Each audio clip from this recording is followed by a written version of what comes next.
अमेरिकी सदर Donald Trump के बयान के बाद जो सूरत हाल पैदा हुई है, इस पे बहुत संजीदगी से कौमी सियासी क़यादत को गौर करना चाहिए। पाकिस्तान अपनी तारीख के इंतहाई क्रूशल उसमें है, दौर में है और टर्निंग पॉइंट पे है।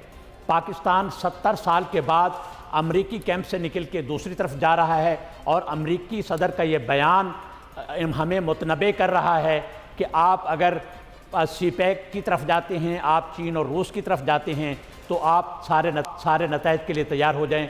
इस हवाले से हमारी जो कौमी सियासी क़यादत है, ख़ास तौर पर हमारी हुकूमत अगर कमज़ोर हुई, अगर हमारी पॉलिसी कमज़ोर हुई जैसा कि है, तो हमें बहुत नुकसान हो सकता है।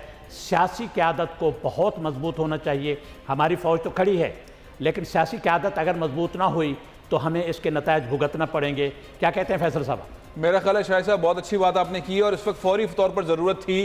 जैसे पाकिस्तान तहरीक इंसाफ के सरबराह इमरान खान ने 2 टोक अल्फाज के अंदर बयान दिया है कि पार्लियामेंट में डिस्कस होना चाहिए, इसको पूरी कौम के दरमियान आना चाहिए मामला, इस तरह से ही बात होनी चाहिए। पीपल्स पार्टी को भी, दीगर सियासी जमातों को भी खुलकर सामने आना चाहिए। कल हमने देखा था जमात इस्लामी के अमीर, वो भी बहुत खुलकर सामने आए थे, बहुत ही ज़बरदस्त किस्म की उन्होंने बात की थी। अब ज़रूरत यह है कि और सियासी जमातें भी इस पर आएँ और फौरी तौर पर पार्लियामेंट का मुश्तरका इजलास हो, जिसके अंदर ये जो पॉलिसी है पाकिस्तान की, उस पर हम बहुत ही मुत्तफ़क़ तौर पर पूरी कौम एक पॉइंट के ऊपर खड़ी नज़र आनी चाहिए।